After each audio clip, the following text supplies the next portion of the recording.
Hello, I'm Jeffrey Beamer with this new case study from the Trade Desk. So today we're looking at Mylan.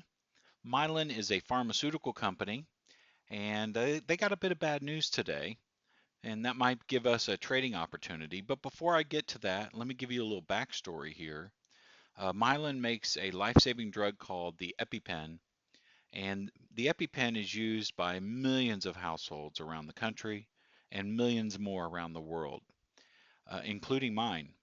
The EpiPen is such a life-saving necessity that it's kept in purses, in glove compartments, in cars, in pockets.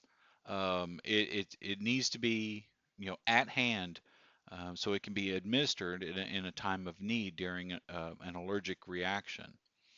Um, Mylan has increased the price of the drug significantly, more than you could, I mean, just hundreds of percentage points.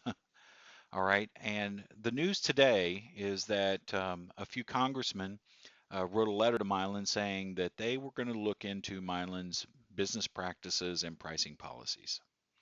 So let me tell you, it's never a good day when the federal government decides to take a close look at how you operate your company and how you price your products and services. And so while I've seen this time and time and time again where there's news events kind of percolating around a company, but it doesn't really give us a trading opportunity quite yet. It usually takes a catalyst, okay, or a trigger for us to actually enter a trade. And I think this um, being contacted by members of Congress is our trigger. I think it's time to maybe go short or look for a bearish opportunity in Mylan. So let's take a look at the chart and kind of go through some steps here in where we think this might be going. Now, you'll probably know by now that we are technicians, chart technicians. We don't go by fundamentals very much. Probably 20%, maybe even 10% of our analysis involves fundamental. The rest is in the charts. It's within the repeatable patterns that we see time and time again in the charts that just give us that slight edge in probabilities. And I'm going to use that analysis right now to kind of pick some targets of where I think the stock is going to go. And this is going to help me determine how I'm going to set up my trade. I do know this, that I'm more than likely going to do one of two things. I'm either going to sell some premium or I'm going to do some sort of delta neutral trade that will make money over time because that's our preferred method here from the trade desk. So back to the chart. Let's take a look at the stock is currently trading around 47.90, traded down on the news today of the congressman reaching out to Mylan. So let's take a look. I think our first target here, our first major target is going to be 42. So on a move from 47.90, almost $48 to 42, we can definitely make some nice money on this type of trade. And so 42 is our first target. Our secondary target would be 38, which is the previous lows that have occurred a couple of times in the past. All right. So this is one of the easiest ways without any fancy estimates or you know, this is just an easy way is just using these pivot points as possible targets. Another thing I like to do, and again, keep it simple, is using trend lines. Now, trend lines are often broken, so what I like to do is put them out there so I have some visual targets. So this is a very nice one. This is a kind of a down trend line that is going to play well into our target. Um, I can see it already. I've just been around this for too long. All right, so to draw a trend line, you need to start with 2 points. All right, so we start up here at this top pivot. We connect this pivot here, and then you can see what has happened. We didn't have to do anything else. It just look at this, how it touched here, resistance here, support here.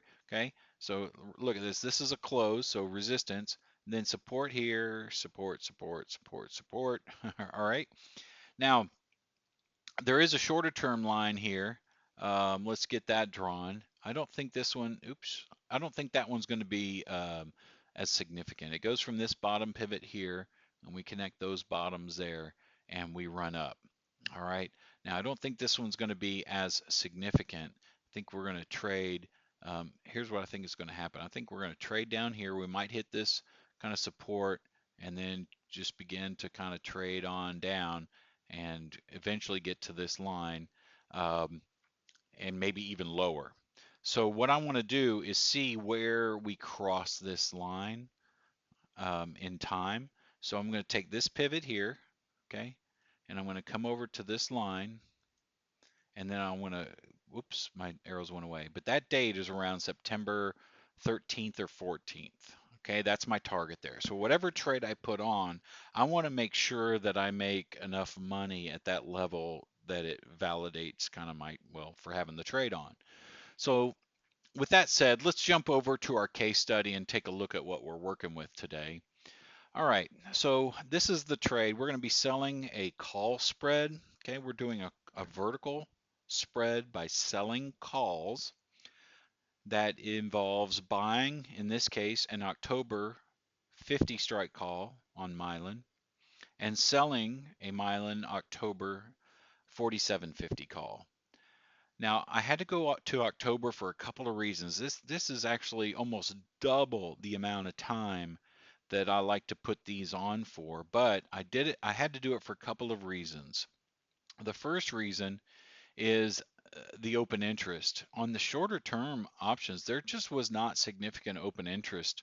And again, I like a lot of open interest. I like a lot of volume is kind of secondary. See, none were traded here just because these are Octobers, but you see over 763 were sold, or well, traded today, not sold, bought and sold. That's volume, bought and sold. But I also had to look at the amount of profit, and by selling this credit spread, our profit is the maximum profit is the amount of credit that we take in. So in this case, it's a $2.50 wide spread.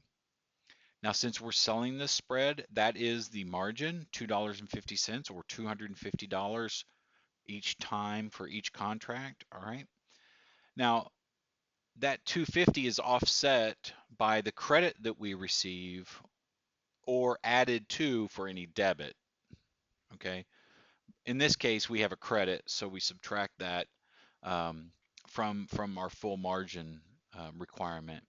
And the bottom line is we end up with this: a credit of $1.70 with a maximum risk of $80. This is more of a directional play, but let's take a look at why I felt this would be valid. Now remember, for any trade where we have a profit target, in this case it's $170, my first rule of thumb is that we aren't going to try to get that whole $170. You should actually target 50% of that, 80% maximum. 50 to 80%. And time and price are the critical components in there. So it's not a hard fast rule at 50%. It's more of a general guideline.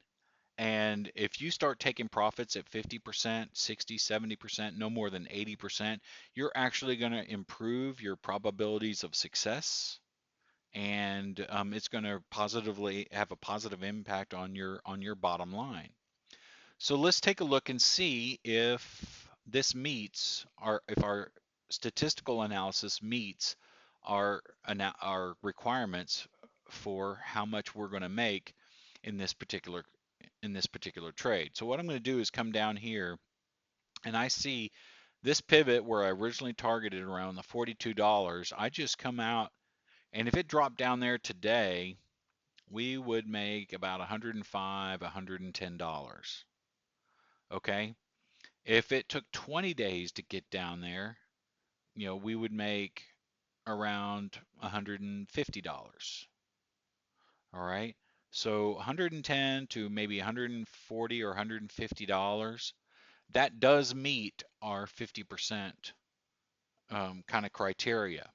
In fact, if we fell down there today, we would make around 65 to 60, yeah, 65% of that maximum profit of $170 if we got down there today. So this is definitely a valid type of trade as we go through our analysis.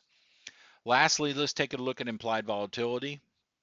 You can see it's actually on some lows and has ticked up.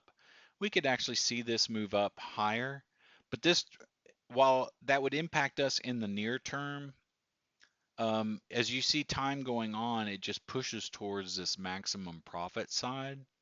And so it's not really going to be, not really going to impact us as long as we stay in the profit zone and below our break even here. All right, so this is our case study update for today. I hope you found it of interest. Thanks for listening, and we'll talk to you soon again here from the Trade Desk.